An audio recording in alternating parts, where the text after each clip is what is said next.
Well, John, it's a pleasure for me to be here. It's funny because my first time I ever did stand-up comedy was down at Johnny B's in Provo. John Schaefer.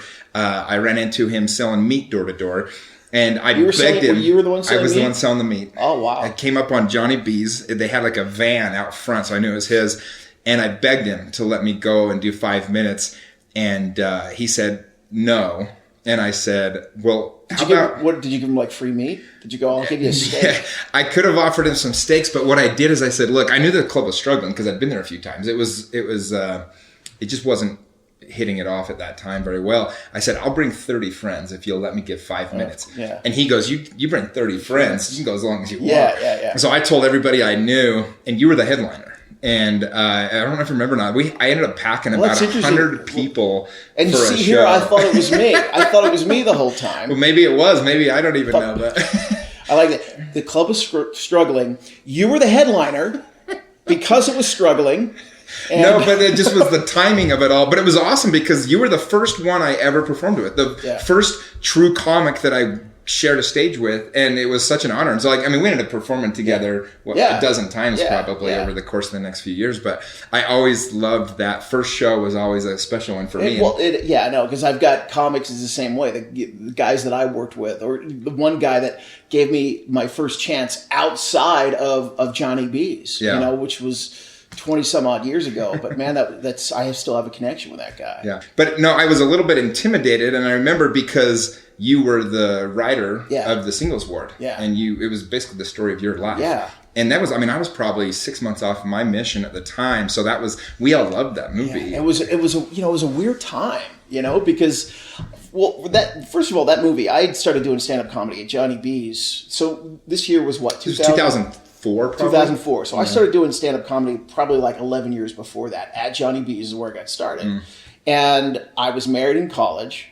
And, this is kind of like the Singles Ward, right? This guy was married, and he comes home, and his wife, and my wife at the time, was relatively a new member, of the church, with a few years, 18 months, a couple years.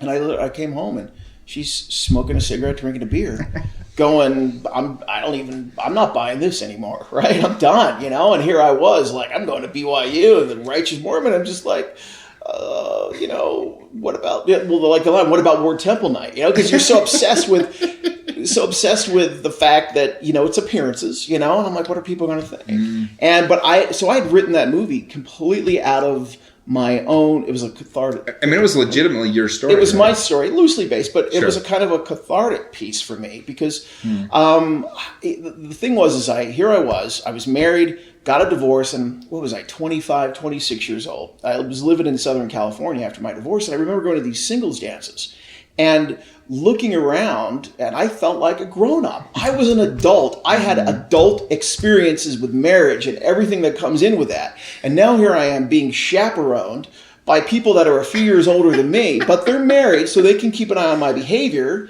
And I'm looking around at all these kids. Now, kids, I'm talking like... Relative, but to where you were in life.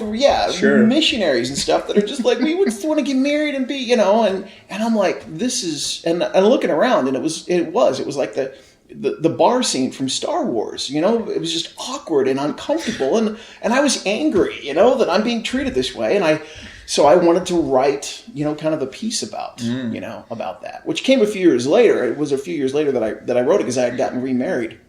But I never thought it would ever see the light of day. Well, and it's funny that you say that because for me, I'm 37, still never been married. I've been in the single scene. I've seen the entire transition through from right off your mission where you're giving yourself a 6-month time limit to be married, right? All the way to like where you're, get into your late 20s where you're just like ultimate pressure and expectation. Then you get into your 30s and you're like, oh, well, maybe there's another way to do this. And then all of a sudden to now where it's like zero expectation of what my life needs to look like. But I went through that transition and I remember thinking like, how difficult it would have been to have been married and then have to jump back into the single scene, especially in your young 20s or mid 20s. Yeah, because it's kind of like you go to a buffet and you can eat all you want, and then all of a sudden they go, all right, you can't touch the food anymore. No more for you. You're just going to have to wait.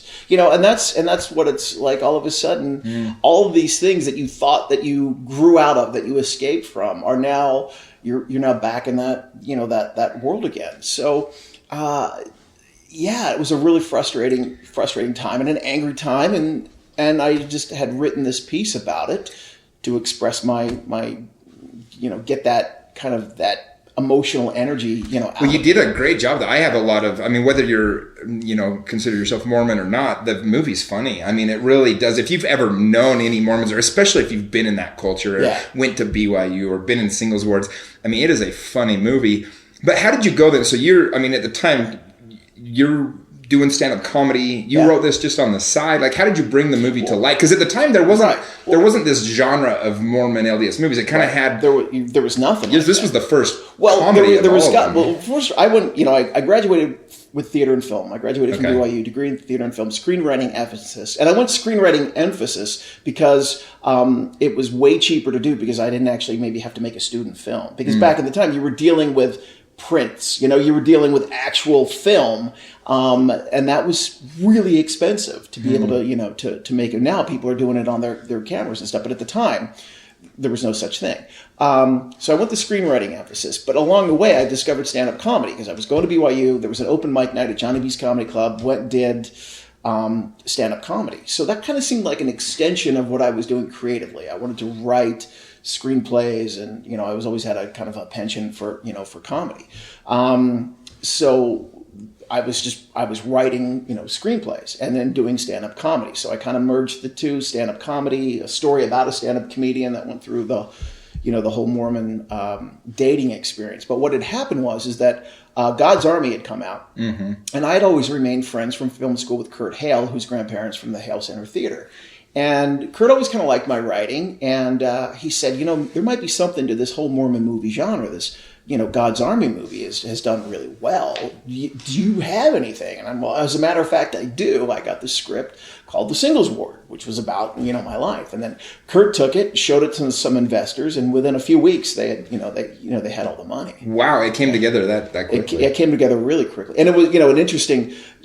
Part of that was the fact that Slender had done a rendition of Come Come Ye Saints. So they were like, we really want to do this soundtrack that's kind of, this, it's like pop, it's rock, it's ska with all the, the Mormon hymns. And I remember they went to one investor, they showed her the script, and they gave her a copy of Slender's rendition of Come Come Ye Saints. Oh, she was livid. She was like, it was the most offensive thing. Absolutely, I don't want any parts of that. But enough people obviously had come together and said, "Yeah, we're on board, and we'll do it." So, how did things once the movie came out? It was a huge success, right? And relatively to the small market that it was targeting. It was at the time. It stayed in movie theaters for close to, I think it was like close to a year, playing throughout, Utah, the Intermountain West. It wasn't like it was released nationwide, but they picked pockets where there were predominant Mormon audiences. So then from there, you did a couple more movies. You wrote the RM, sequel. Yeah, I wrote the RM. Well, it wasn't really a sequel to Singles Ward, but it was just another, it was, all of the movies that I did were always some social commentary I had about the culture. The Singles Ward was my commentary about the culture, of the single, ideas that people have about dating, and some of them can be kind of skewed, in the Mormon culture.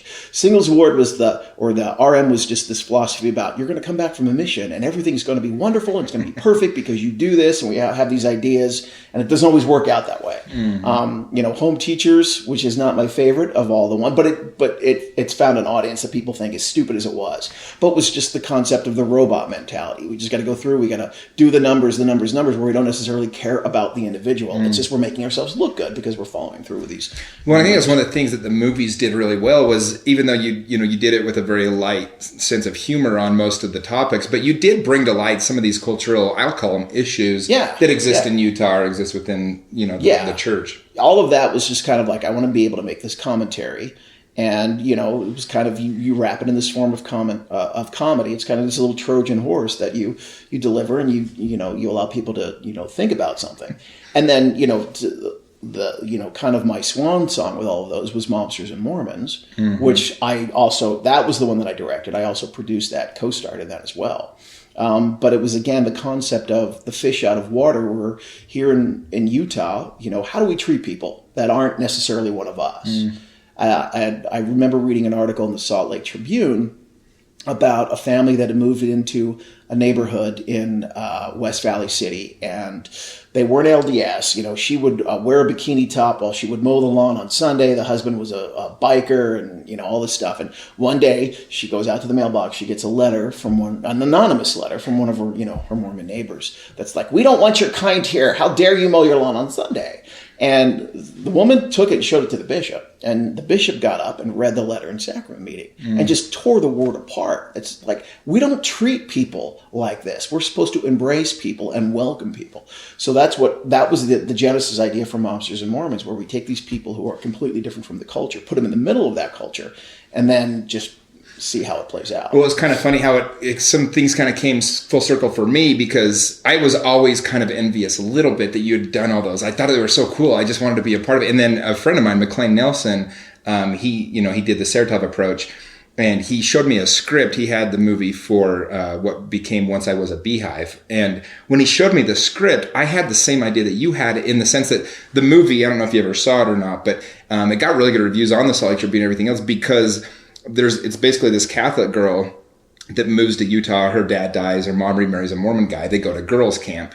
And it's the interaction of this non-member with members. And in Utah, and if you're listening to this, you're not from Utah, you're just like, I don't understand any of this. But just keep in mind, like, two cultures that just are not colliding normally and that do in this sense. And what I loved about the script is it was really showed how you should treat people that are much different than you. That was, to me, that was the whole premise of the movie and why I chose to sign on. They didn't try to baptize her at the end. It wasn't this feel-good movie. It ended up calling Once I Was a Beehive, because the last line of the movie, she says, I'm not so sure about all this Mormon stuff, but I can always say that once I was a beehive. And I loved the way the interaction, it shows how you should treat people. And as I've traveled the world and had a chance to get out of Utah a lot, I spent 120 days outside of Utah in 2018.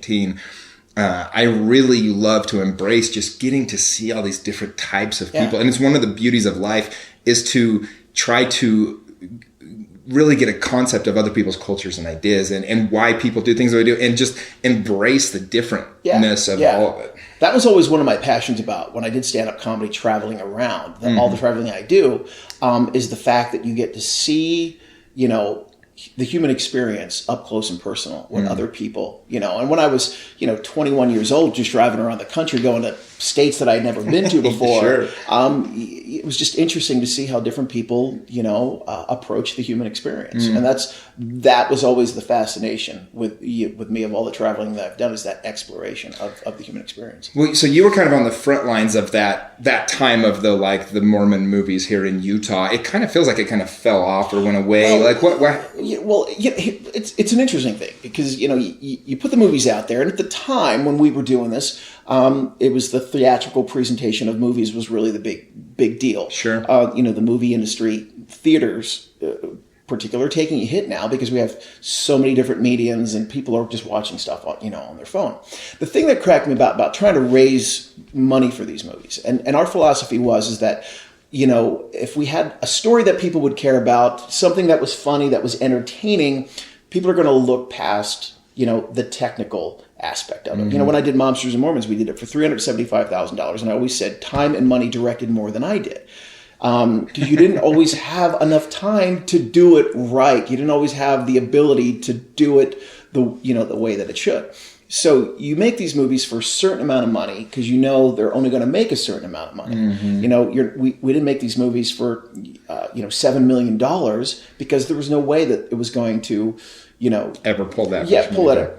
But if you make a movie for $375,000 and it does several $1 million, then you're doing okay. But the thing was, I'd go and I'd hear from people, investors. It's like, we need more wholesome films. We need more quality product out there to compete, with Hollywood. It's really important that we do that. And then you go, okay, great, give me money for a movie. And they go, well, how much am I going to make?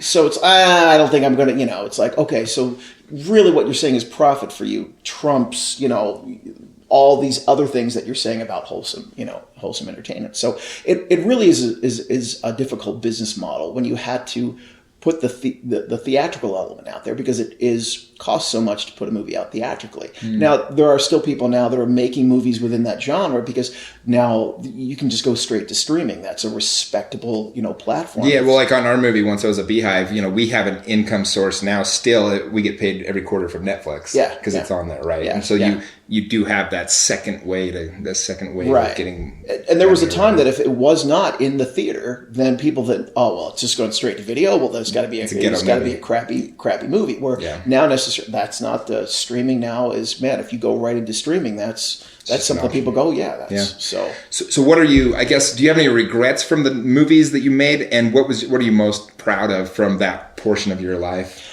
I don't have any regrets about making, the movies. There's things that you look back technically and you just go, that I wish I would have done this a little bit differently. But the thing that I love about those movies is that people will still talk to me about those movies. Mm-hmm. They still, almost Singles Award was 2002. So now we're going up 18 years later, whatever, 16 years later, whatever the case is, that people still watch them and they can still laugh at the experiences of that. So that's the thing. At the comedy club one time, I had a woman that came up to me after a show. This is when Home Teachers had come out, and she said, my father was dying of cancer. And on his deathbed, she goes, he would watch Home Teachers over and over again because it made him laugh and it brought him joy. And I had a comic years ago, a guy named Jack Mayberry. At one point, I think he was had a record for a number of performances on The Tonight Show, but I was working with him.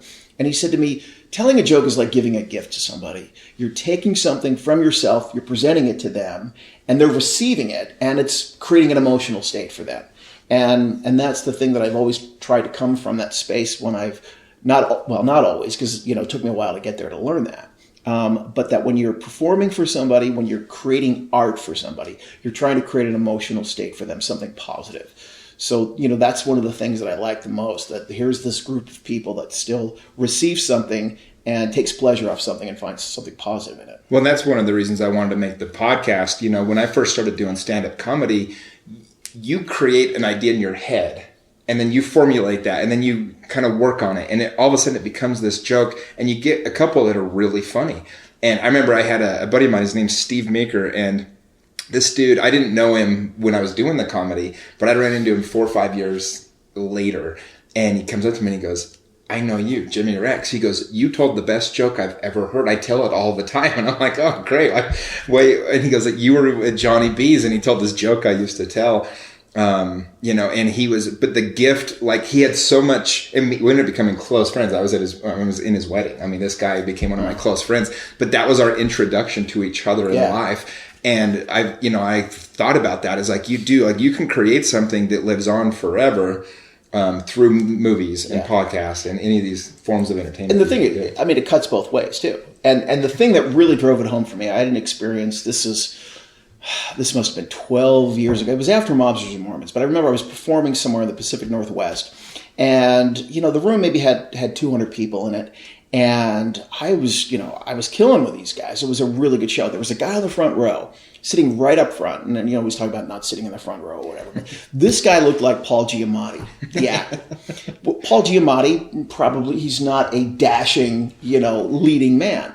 But I pointed out that this guy looks like Paul Giamatti. Gets a big laugh from the audience, and I'm constantly going back and referring to this guy as Paul Giamatti. Hey, Paul, blah, blah, blah, blah. Laugh, right? I'm done with the show. I'm out in the lobby. I'm hawking my wares, selling my T-shirts and my DVDs and stuff. This guy comes up to me and he goes, well, why did you do that? And I'm like, what are you talking about? He goes, I came here to have a good time. I'm here with my wife, my friends. And he goes, you embarrassed me. You made me feel really, really bad. And I was super cocky at the time. And I'm just going to play it off. And I'm like, here's a free DVD for you, you know, blah, blah, blah. And the guy's like, and his friend's like, come on, let's go. The guy pulls, you know, and I maintained my cool and you played the cocky comic the whole time. But man, that stuck in my mind. I'm like, the guy's right. The guy came here to experience something positive. And even though 199 people in the room had a really good time, this guy didn't. I did not do my job, you know, and that stuck with me, that anything that I do creatively, I'm speaking, and there, you know what, there's always going to be people that don't receive something, that don't get it, that don't like it. Sure, but you never want to do it at somebody's expense. But when you do something intentionally to put to trigger somebody else or put them in a bad state or to hurt them, then to me, that I'm not doing my job, you know, overall. And that was a big, you know, that was a course correction, you know, for me. I think every comic goes through that, though. I remember when I was doing stand-up, and to me, like, when I first started out, this was 2004, 2005, there wasn't, like, this military thing like there is now. And I told this joke, I just thought it was funny about, like, how guys would always wear their camouflage that were in the military. And it never hit me that it was disrespectful. It wasn't meant to be. It was just a stupid joke. I was a young comic. And I remember one time I offended an actual guy that came that was in the military. And I literally felt so bad about that I never told the joke again. I completely eliminated it. I was like, that was so dumb. And it wasn't even a funny joke. It wasn't a great joke. It was, you know, and as I looked back on that, I was like, it was one of those moments as a comic where you're, okay, if I'm going to keep doing this, I need to start having more self-awareness, because I never wanted to feel like that again. I just remember his face sitting in front left at Johnny B's and just so mad at me. Well, you know? But you know, it's an interesting thing, because like, you weren't intentionally trying to do something, but now somebody brings something to your awareness, and if that resonates with you, then, you know, you can course correct on that. Right. You know, I had an experience one time where I did a show for the officers at Hill Air Force Base, and and it was a great event. It was a great show. And as I was leaving, there was a woman pacing back and forth inside, you know, in the outer lobby. And I clearly, when I saw her pacing, I said, she looks like she's upset about something. I get out into the parking lot and I hear, excuse me. And I turn around, it's this woman. And I go, yeah. She goes, you were really funny, but, you know, so now, all right, now here it comes. Yeah, and sure. She's like, the jokes that you did about families and Mormons, and it was like jokes from the singles ward, right? I was like making, you know, I was like jokes about being a father, jokes about my kid, jokes about, you know, Mormons from the singles ward that Mormons received. And she starts to cry, and she's shaking, and like she's telling me how horrible it was. And a lot of people's maybe first instinct is to go, oh my gosh, I'm so sorry, or whatever. But you know, that for me, it was like, I'm never going to apologize for something that, you know, I said on stage. That's my art. Yeah. And so I waited till her to get done. And I just kind of, I stopped and I just was looking at her. I was just not staring at her hardcore, but I was just like staring at her. It's like the old adage, whoever talks first loses, right? So I was not going to talk. So it got a little uncomfortable. And then she goes, but everything else you said was okay. And I said, well, then let's focus on what you did like that. And thank you very much for the compliment. And I turned and I walked away, and then she's just screaming at me again. And I you know, on the drive home, the guy that booked me, he called me. He didn't have a chance to say goodbye. He goes, just want you to know, everybody thought you did a great job. And I said, not everybody. And he goes, who are you talking about? I told him about this. He goes, oh, I know exactly who you're talking about. And then it was like the following Monday, I had an Air Force colonel call me up who said, you did a fantastic job. He goes, I'm sorry about this. Is the woman who her job is to be the martyr. We've had to talk to her husband a bunch of times. And I actually think, because I tell a lot of jokes just in my life, right? When I'm out with my family, I'm out with my friends, when I'm doing whatever I'm doing, I try to tell jokes. And I purposely will make people uncomfortable with jokes because I think it helps them to grow in certain ways. And so I remember I walked when I was doing comedy. I did this exact same joke up at Wise Guys up in Salt Lake, and I was like the clean Mormon kid. The exact same joke in Utah County. People literally walked out, and they were like, that guy's too dirty, you know. And it was literally the same joke, and these are not dirty jokes. Yeah. This was a joke about making out on my mission. Like, it wasn't even a real thing. And I remember thinking, like, I want to offend those people because they need to, like, they almost need to feel a little tinge of, like, reality. So it's not that any joke I tell, I don't want to offend. It's like sometimes the point is to offend in a good way, in my opinion. But like for whatever reason, like, I think, your inner compass, like, tells you, like, okay, that wasn't funny, and it was like at his expense, versus like, this person needs a little dose of reality. Right. And sometimes it's good to weaponize comedy like that. For sure. Well, you can get away with saying so many things as a comic that people need to hear. People always say all the time, they're like, Jimmy, I don't know how you get away with saying the things you do, but you do it in such a way that everyone just laughs, and like, they needed to hear that, though. Yeah. And that's and so, like, if you're at a comedy club and you've got somebody that's just, a heckler or whatever the case may be, you take them out. But and it's interesting. I look at all this stuff and I remember all this stuff. I mean, I did my last stand-up show probably in February of this last year. Okay. Because, as you know, I mean, you've transitioned into hypnosis. Into a stage hypnosis show. And the thing is I don't really miss stand-up comedy. And the thing is if you're passionate about something, then you dedicate yourself to that. I don't miss that. I don't miss that experience at all. And it's more of a complicated world now too. For sure. Well, I think the same thing is I quit doing stand-up because I said one day I want to use comedy, but more in my business speaking. And I've started writing a keynote speech. I'm getting more and more into. I get asked to speak quite often now, and I use a lot of comedy in it, right? But the comedy is laced in between. And that to me was my form of using comedy in my life. Whereas with you've made this transition into hypnosis. And I want to get into that now because you have so many interesting things that have happened in your own life and how this has helped open your eyes. But it's just funny, that background that we both came from. I wanted to kind of go through that because it was such a fun time of my life. And I'm so grateful for the time I had as a stand-up comedian. And I think more than anybody, I mean, I shared the stage a lot with Jason Hewlett, Sean Rapier, and Ryan Hamilton, but I think more than anybody was you. I mean, we had a lot of nights where... Well, and I appreciate that because like you say, me being there, the first time, it means something, and it was like, I was performing for Royal Caribbean last month, and I was doing my stage hypnosis show. And then there was also a comic on the show, and his guy's name was Chris Bliss, and I opened for him going back to, it was like 1994, because I got started at Johnny B's where I could headline, but then there was another comedy club called the Comedy Circuit in Utah, which was like the comedy club, at the time, and I was the only local comic that he ever let perform there. So one of the first times I was there, I got to work with this guy Chris Bliss, and I was like awestruck with this guy. Here's this headliner guy, and then now we're going 25 years later, right? Awesome. And then now he's on the ship, and I went to him and I'm like, "You don't remember me?" And he's like, "Yeah, I don't remember any of that, But I'm like, "But you made an impact on me, and it was something special, for me." So that's awesome. So you made this transition. You're doing the hypnosis now, but you do so. I mean, I know I've hired you for my clients before. Yeah. We'll do that again this year.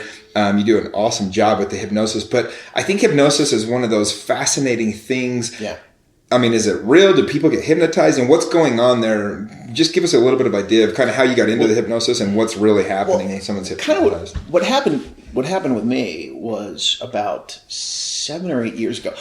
I mean, live performance was always my first love. I'd gone to film school, I had these movies that were made. I was writing scripts for other people, kind of a gun for hire, writing, still did acting, producing and stuff like that. But my first love was being on the stage.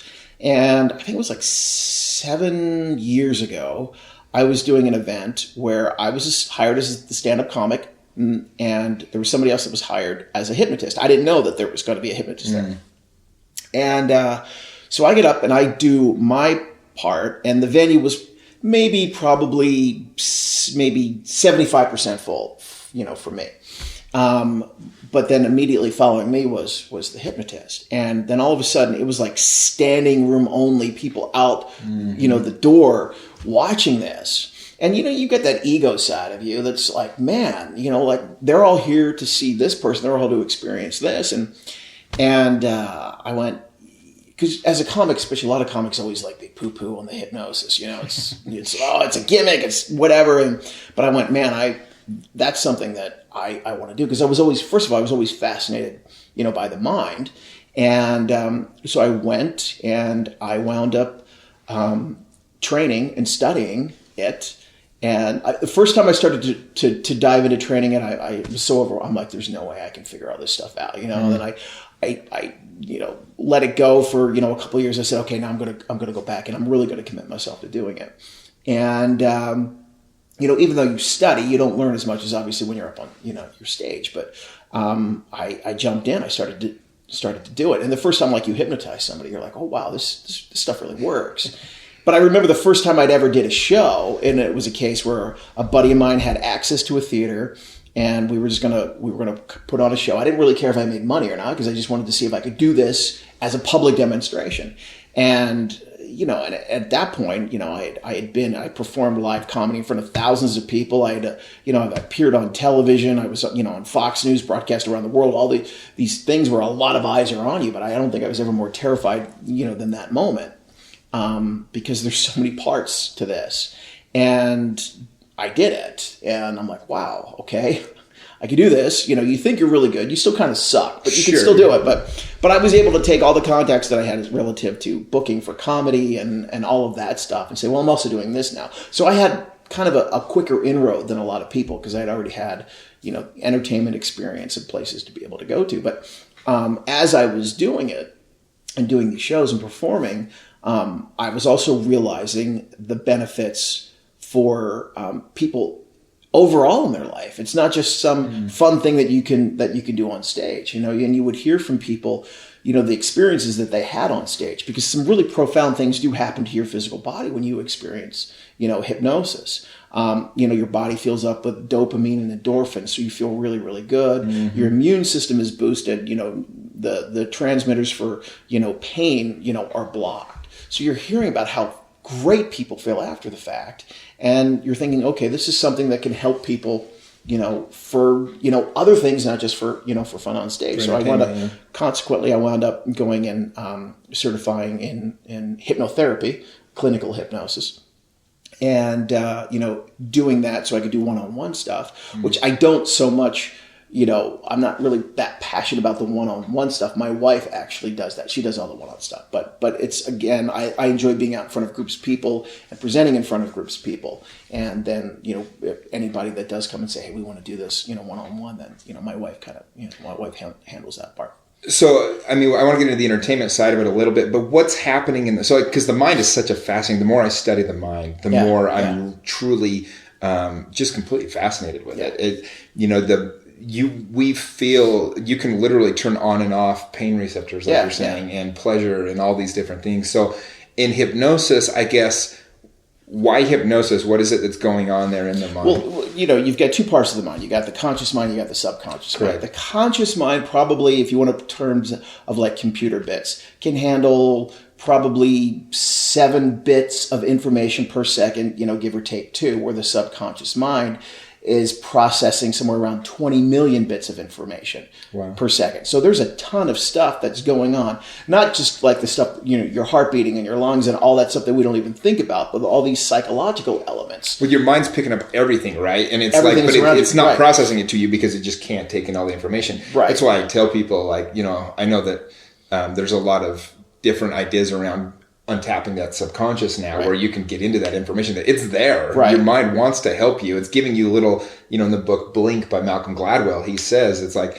those moments of something coming to you is like your subconscious trying to break through and tell you, I've picked up this information. Right. There's a reason you feel creepy about that guy. Right. There's a reason that you feel, safe around that person or whatever else. But there's things in the subconscious mind too that does not have to make any sense at all. We just have completely weird associations. The subconscious mind has picked up on something, and that can affect our lives. I worked with somebody one time who they were an adult but had this absolute repulsion, as weird as it sounds, to peanut butter. The smell of peanut butter, they would choke and gag. It would give them anxiety when they saw peanut butter or around peanut butter. They would not feed their kids peanut butter or anything. We did a session, and they were able to recall that when they were about 2 years old, 3 years old, they were being babysat, and the person that was babysitting was trying to feed them and it was a relative, but trying to feed them a peanut butter jelly sandwich. She was playing with the food. The relative got upset and was trying to shove the peanut butter sandwich into her mouth, saying, you are going to eat this. She was choking. She was gagging. She felt helpless and overpowered. Now, she grows up, and consciously, when she's around peanut butter, subconsciously, the subconscious mind is saying peanut butter equates feeling helpless, choking, gagging, anxiety. Yeah. And so when she consciously, she had no idea that was the experience, but she was able to recall the experience. So we have countless things in our lives that the subconscious mind has programmed us with information that can keep us, that can hold us back, that can create all these that can be traumas or things that cause us to put up walls that you just don't even know why you keep doing it, right? Or you can sabotage your own success. You can sabotage relationships. Now, something like peanut butter was no big deal to her. She didn't care about it. It wasn't affecting her life. But, people have things that do impact their life significantly that the subconscious mind is linked stuff up to. And we don't know, a lot of the stuff we don't even know, but it's in there. But when you can access that, and it's as easy as like when you're working on a text document, you delete a line of, I want to edit this out, I want to put this new information in. You can do that. Is that what hypnosis is then? Is untapping that subconscious mind and rewiring some of that? What you're doing with that is you are accessing that part of the subconscious mind. The way that I look at it is between the conscious mind and the subconscious mind, they have this thing called the critical faculty. I liken it like the bouncer at the nightclub with a velvet rope that decides who gets in and who doesn't get in. And the subconscious mind is very protective. It doesn't like change. It's very lazy. And but when you can distract that bouncer with a velvet rope, which is essentially what you're doing with hypnosis, then you're accessing that part of the subconscious mind, and then you can put that that new information in there. And that's really where change happens. Because how many times have we seen a movie, we've read a book, we've had some experience where we go, that is great information. That makes sense. I'm going to start applying this. I feel really good about this. And then you leave a seminar, whatever the case may be, 2 days later, a week later, you're back to the same patterns of behavior. Because the thing is that consciously something makes sense. This is great information. I need to apply this. But the subconscious mind is going, but we screw everything up. Mm-hmm. We're not good enough. We're not strong enough. We're not smart enough. Nothing ever works out for us. So why bother? And not until you're able to change that programming in the subconscious mind is any of that stuff going to take effect. It's like when Napoleon Hill did Think and Grow Rich, and the whole thing about these are the things that you're going to say over and over and over and over again. Well, the reason why you're saying this stuff over and over again is because eventually maybe the subconscious mind will pick that up and start to believe that. Well, you don't need to repeat something every day for 100 days or whatever, or 6 months before it finally, kicks in and you start to realize it. You can do that right away just by accessing this, the subconscious mind. Wow. So it's like I always say, the most inspirational quote that's taped to the bathroom mirror is not going to be as powerful as just having that programmed into the subconscious mind. And so as a hypnotist, what's the formula, or how do you help program that into somebody? Like, do you have some examples of some people that you've helped to rewire? Because I strongly believe that. I think 90% of the people, the level of income or poverty they're born into is where they stay. Because that's where our subconscious believes we deserve to be. And it's so hard to go from one to the next. And so like when I'm training people, most people literally just make the same amount of money year over year because they believe that's where they deserve to be. Exactly. Their lives are what they think they deserve to have. And so, there's like, I had a mentor, and I was stuck in this, like, I would sabotage. Like, I'd make all this money when I was younger and it would go away. Yeah. And it was so interesting to me. And I was like, why do I keep doing this? And he said, look, he did a game with me where I probably should have just gone to see a hypnotist, but I had to do this game. I did it for 30 days straight where I'd start with day one was $1 million and I had to spend it. Like, no matter what, you can't save any of it. You got to spend it. And then day two, you double it. So day two, I have to spend $2 million. And day three, I spend $4 million. And by 20, 30 days in, you're spending billions of dollars. And the whole point of it, and you have to like literally research like how much it would cost to buy, like if it's an island or whatever it is. And you have to like, dollars for everything.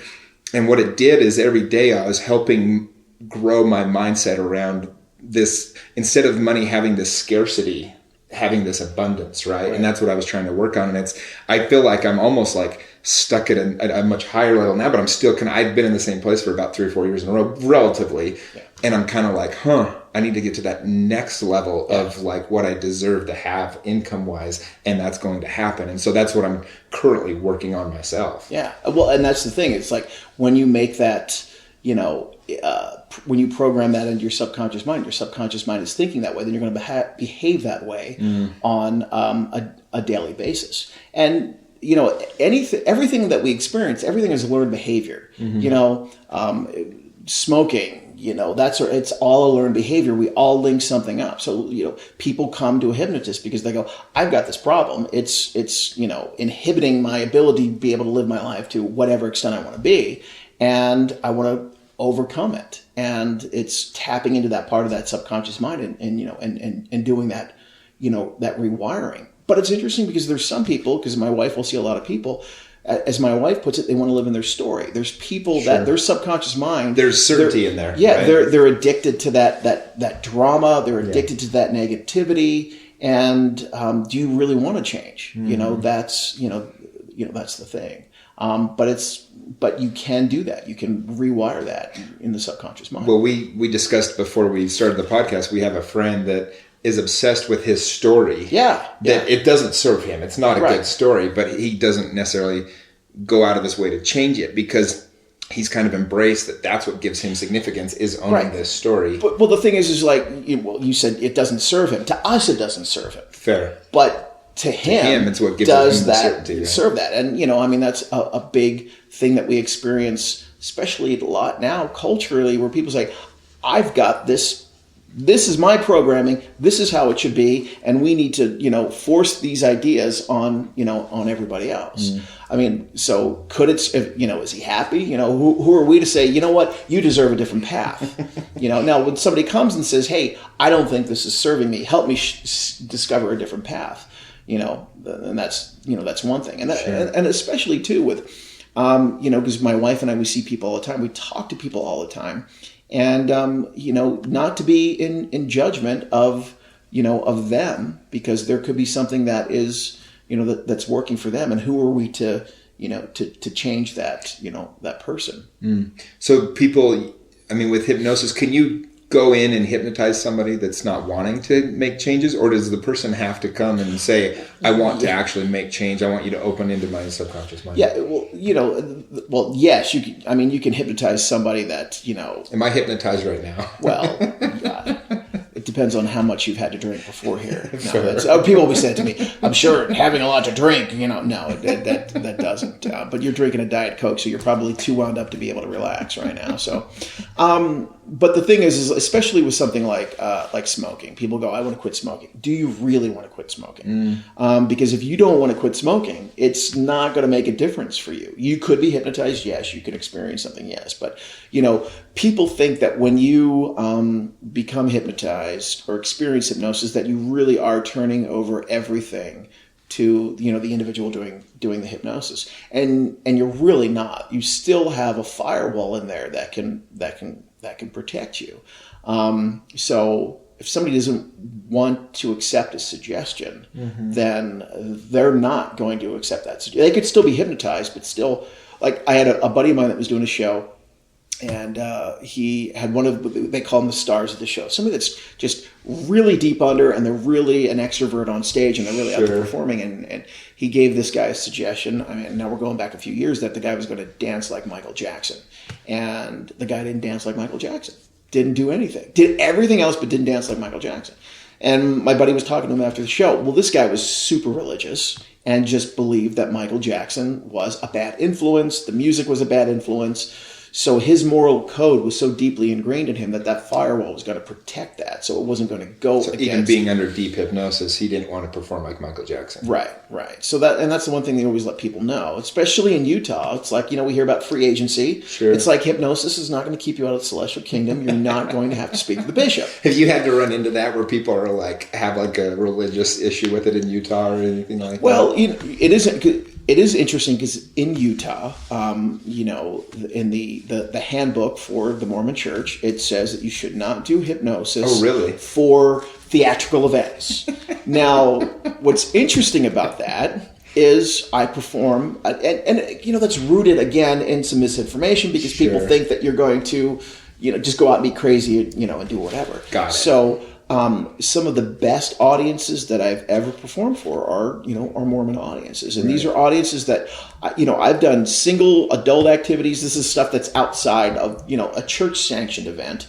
But, I do a lot of high schools. I do quite a few shows at UVU, but yet I'll never do a show at BYU. I got an inquiry one time to do a show for a group at BYU, and I said to my agent, I go, clearly this kid does not realize that it's not allowed at BYU. And then the kid emailed back, oh, sorry, never mind. He found out. That's crazy. That's still in like the handbook. I wonder if that comes from like the Mormon doctrine days of like Bruce R. McConkie when he was like, just throwing things at the wall. Yeah. Well, the thing is you just have to let people know, and it's not just a Mormon thing. I mean, there are a lot of, uber religious types that will think that I did an event. Well, if they think that it's going to cause them to act in an immoral way, this is where it's something satanic or whatever. The demons are the ones that are. I did a corporate event last year, and it was for people that were all across the country, but the headquarters happened to be in here in Utah. They were doing the event here, but there were a lot of women because it was predominantly a woman-oriented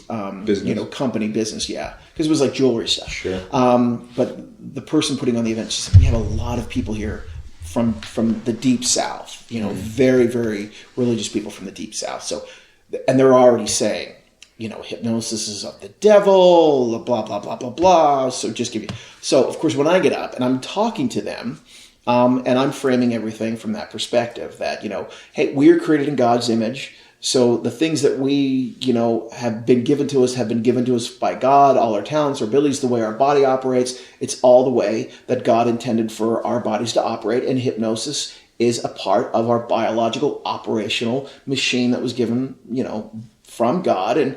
And so I let them all know that it's okay. It's gonna, and it was interesting because, there was about 100 people in this group. I probably had 11 chairs set up for volunteers. We had to bring up it was like another 8 chairs of these people that, that came up that had never seen hypnosis before, never had experienced before, were experiencing now. And it was just an awesome group of people. So you just always let people know it's going to be okay. Well, I think one of the funnest things about your job is that interaction that you get to have with people. I mean, every time that you do hypnosis, you're helping people have such a fun night or an entertaining night and get out of their shell, get out of their comfort zone a little bit, some of those things. Have you had a better experience? Like, what is it that you love about hypnosis versus the stand-up comedy? Because stand-up is same kind of thing. You get that high. I mean, there's no high bigger than killing a crowd. Right.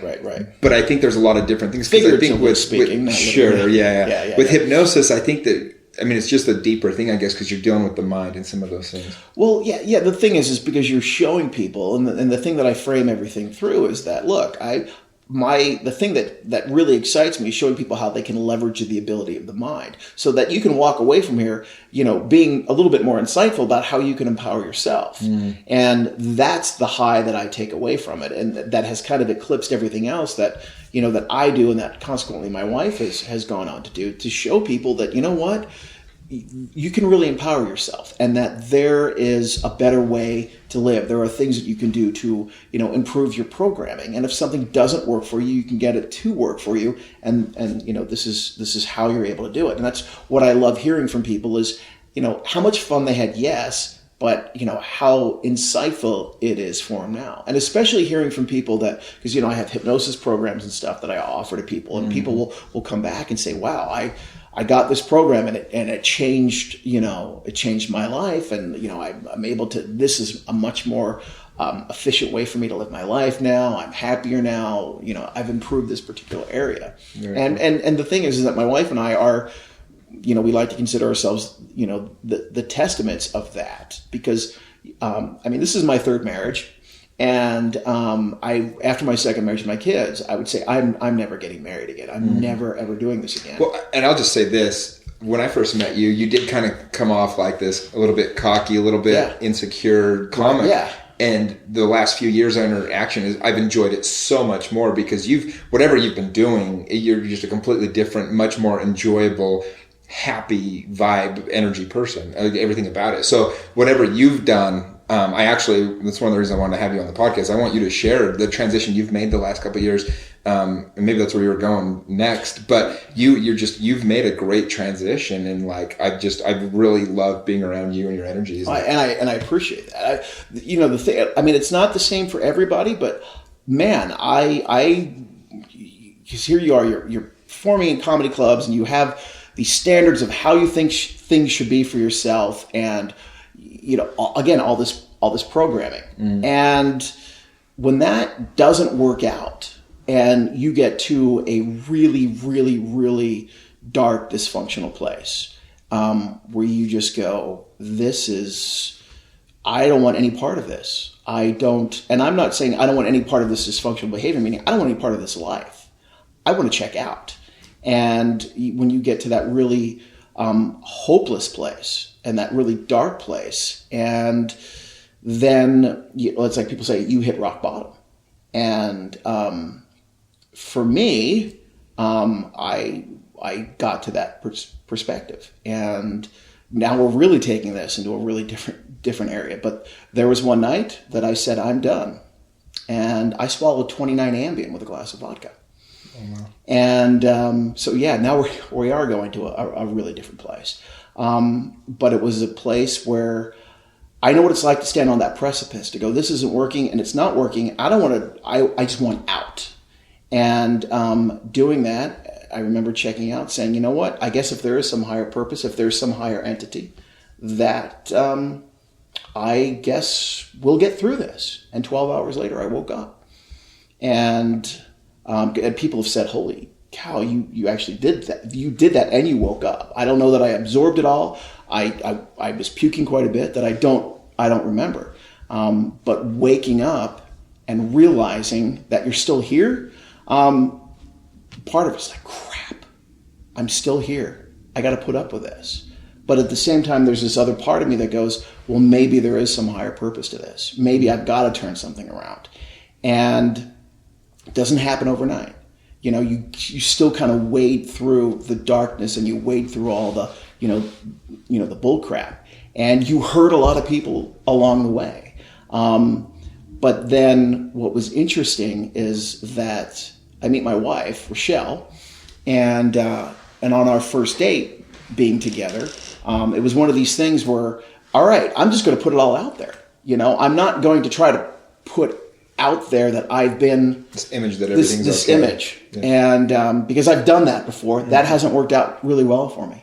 And it's kind of like Eminem at the end of 8 Mile, where he realizes if I can just rap all the the crap about me, then they're not going to have anything on me. And so I'm out there and I'm telling my wife this story, and it was our first date. We were just met at the time. And it was interesting. And then I tell her, my darkness, my demons, and what I went through. And she says, I completely understand. I know what it's like to be in that dark place. She said, because I was in that dark place too. And I took a rope and I hung myself. And my sister came and found me and cut me down and revived me, my sister and my best friend. So now, how strange is it that two people who meet, that all of a sudden can completely relate to that darkness and not knowing that darkness before. And for us to say, we understand now as a couple what it is that the human experience can be for people, where they feel hopeless, where they feel lost, where they feel depressed, where they feel like none of this is working out, and I don't want to be there. So we understand that. And for us to be together, and for the bliss that we literally have every single day with each other, because one of the things that she was able to do for me was show me how to love myself. And because that is part of the key, is accepting yourself and loving yourself. And that for us together, we want to be able to share that energy, with other people, to let them know that there is hope, that life can be something that you wake up to every day and are excited to live, and not something that you want to avoid, that you dread or want to just tolerate. Well, and one thing we talked about the other day at your stepdaughter Jack's birthday party, is when you can really kill the expectation, like you said, of like all these things that your life needs to be or needs to look like or need to have or need to be accomplishing, and you can focus on the beauty of just the mess of your life, and you can truly embrace that. that's when you can truly start to love all of what is your life, all of it, because you have to love all of it. You can't just love the good parts. Accomplishing things, when you get to the end, you realize it's not any better. You're not any happier than when you were going through it. A lot of times you're less happy because all of a sudden it's like, well, now it's done, and you were enjoying it so much along the way. And so you truly have to embrace all of the mess of life as becomes the beauty of whatever you're working. Well, the thing is that people spend so much time saying, I have to have this, it's got to be this way, it's got to be this way, it's got to be this way, for me to be able to be, happy or feel something. And ultimately, the only thing, at the end of the day, life is just an emotional state. It's how we feel about something. It's, it's getting up, and it's like, if you look at like getting up, this is the day after Christmas. How do you feel when you get up on Christmas morning? If you're with people you care about, the food and presents and all these things, that you're just being together with people that you love. And that feeling of happiness versus, like, let's say the first day of school after summer vacation. Mm-hmm. And, there's a lot of people that get up every day and they're dreading life. They're not happy. They're not fulfilled. And that's their emotional state, because that's how they program themselves to be. But the thing is when we can eliminate, it's got to be this way or this way or this way or this way for us to feel happy, and we focus on the emotional state, we focus on feeling good, and just let go of however it's supposed to happen, then because there's an infinite amount of ways that can bring us that emotional state. And you know what? There's an infinite amount of ways that can be far exceed what we think it should be. Like I mentioned, this is my third marriage, but man, this is the one that's right. This is the one because after my second marriage, I said, I'm never getting married again. I don't ever need to do that. It's just a piece of paper. But then after I met Rochelle and our relationship together, being with each other, I went, now I get it. Now I get why people should be married, because it's saying that this is what it's about for me. And I want to stand up and tell everybody, man, I am committed to this person. Well, I love what you said. You said instead of trying to accomplish or to go out and make an emotional state, just let it go. You just let it be. Yeah. Tim Ferriss, he actually tweeted that today, and I love his stuff. He talks about this quite a bit, is let go of the control of trying to make it. Right. And just let it be. You can be in any state. You choose what state you're going to be in at that time. And that's the thing. And the thing that is, that's all programming too. That is programming of what the things that we surround ourselves to get us to that, emotional state. And people don't realize it's a choice. I mean, how many times we hear from people, you made me angry, you made me feel upset, you did this to me, you did that to me. No, nobody can do anything to you but what you let them do to you, and it is a choice. Viktor Frankl, one of my favorite quotes is Viktor Frankl. He talks about in the book Man's Search for Meaning. He was in a concentration camp, and he says, you got to keep in mind, these guys were taking everything from them. They were taking their health, they were taking their comfort, they were taking their families, their friends, everything. And he said, the last of one's human freedoms, the one thing you can't take away from me is how I choose to react in any given situation. Yeah. You can't take from me how I react to this, how I'm going to feel about this. And it's such a powerful quote, because it truly gives you the power back as the person to just decide, I'm going to be whatever I choose to be. Nothing else matters. It doesn't matter how others treat me. It doesn't matter what happens to me. I choose to be a happy person. I choose to be grateful. I choose to be whatever it might be, loving or, Yeah. And the thing is, it's, it's easy to say that. And then it's also easy to put it in the context of everyday situations. And I always have to be cognizant of the fact that there are people out there that are going through far worse things, in life. Sure. But then the same thing, there's a lot of people that you see that are going through things that have just an incredible, powerful, attitude. So, in the mind, it's kind of like the muscle of working out. It's like you exercise, you work out, you're able to get stronger, you're able to get stronger, you're able to get stronger. And then sometimes situations that come up that it's like, man, that's too much weight on that, but then you find yourself what you're able to be able to do, but it's all that mental programming. And if people can realize that, man, I can program my mind, I can take control of my mind so that I'm able to be aware of these things, that I can be aware of choice, or that I can program myself to, not feel like the victim, that I can program myself to not fly off the handle, to not be scared, to not be afraid, to not be angry, to not be outraged, to not be upset. So if somebody catches themselves just not feeling like they're in the states they like to be most of the time. Somebody's listening to this right now and they're just like, yeah, I don't want to be this angry. I don't want to be this tired. I don't want to be this just blah, whatever about life or whatever it might be. I mean, what is the next step for the mind? Is it to reach out to a hypnosis? I mean, there's a million things. Being aware is one thing. To know, and like one of the skits that I do when I do a show, it's kind of a little demonstration, is I tell one person, or I tell a group of people on stage, whenever you hear the word ham, H-A-M, you think it's like the punchline to a really funny joke. It's something that's really, really funny to you. And I tell another group of people, whenever you hear the word ham, that you think it is this incredibly, outrageously offensive word. And then I tell one person that, you're there for very serious poetry reading, and then I give them a book. They start to read the book out loud, and they read the title, and it's Green Eggs and Ham. And so as they're starting to read, and they're saying the word, green eggs and ham, collectively you got a group of people on the stage that are laughing. And then you got another group of people that are just incensed and outraged. And you just watch that conflict grow. And then all of a sudden people are arguing with each other about this. But I use that as a demonstration that these people were programmed to believe a certain way. These people were programmed to believe a certain way. And this was the outcome. But you can change it like that. And then I'm able to reverse everything for people instantly. And then all of a sudden now there's a different outcome. So being aware that everything that is going on in it's all programmed, and that we can take charge of that.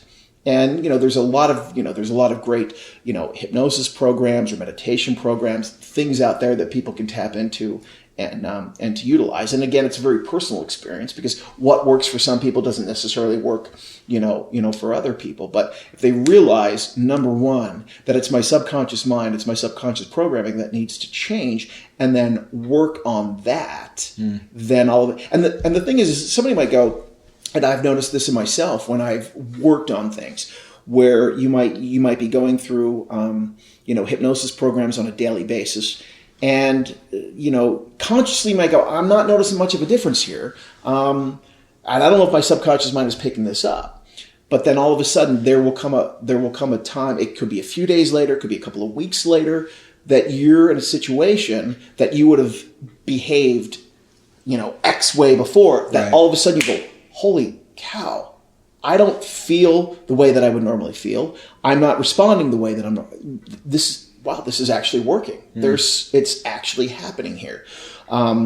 So yeah, and the thing is like I tell people, it can be like working out. So it's like, you do something over and over and over again, it's gonna pick it up in your subconscious mind. But being aware, and then knowing that you can do something about it, and then just taking action to reprogram your subconscious mind is, it uses that. Well, minus checking your schedule and seeing when you are doing hypnosis. If somebody wants to get one of these programs, do you have a website or JohnMoyer.com. And we'll connect links to the podcast. JohnMoyer.com, on iTunes, John Moyer Hypnosis, and then it was a Google Play. Is that I've got an Apple phone. So whatever the Google version, the Android, it's just, if you look John Moyer Hypnosis, you can find all that. I love it. Well, I want to end it on this, just because again, it's such a cool thing for me to, just see where we are 15 years later. But we started together I started my stand-up comedy, sharing the stage with you.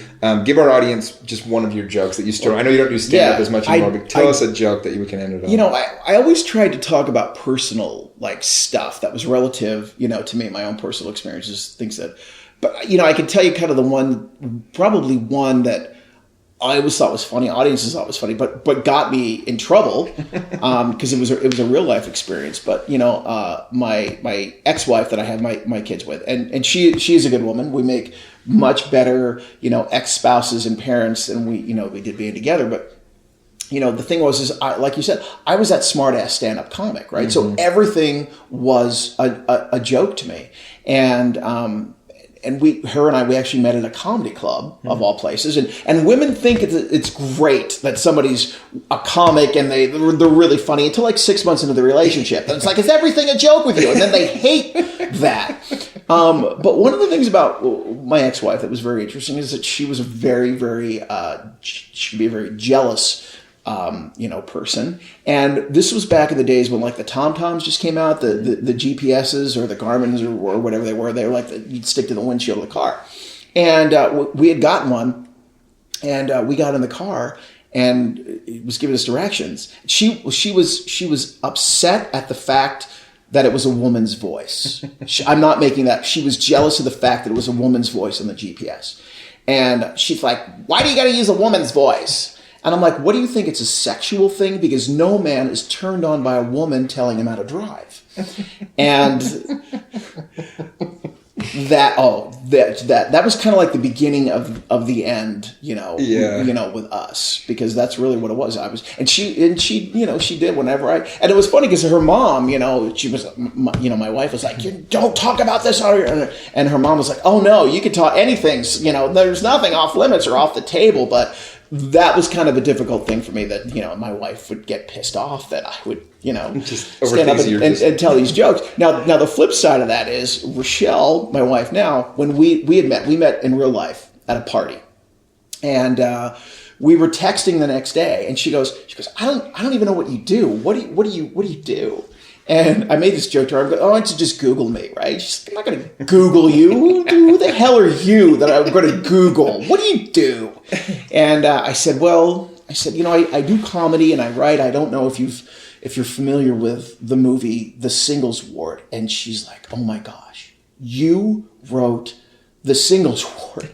And she's like, those movies were like the only movies that I would ever let my kids watch on Sunday. And one of the things that my stepdaughter had said when we had got married, my stepdaughter's kind of given the toast. She said, John, we loved you before we even met you.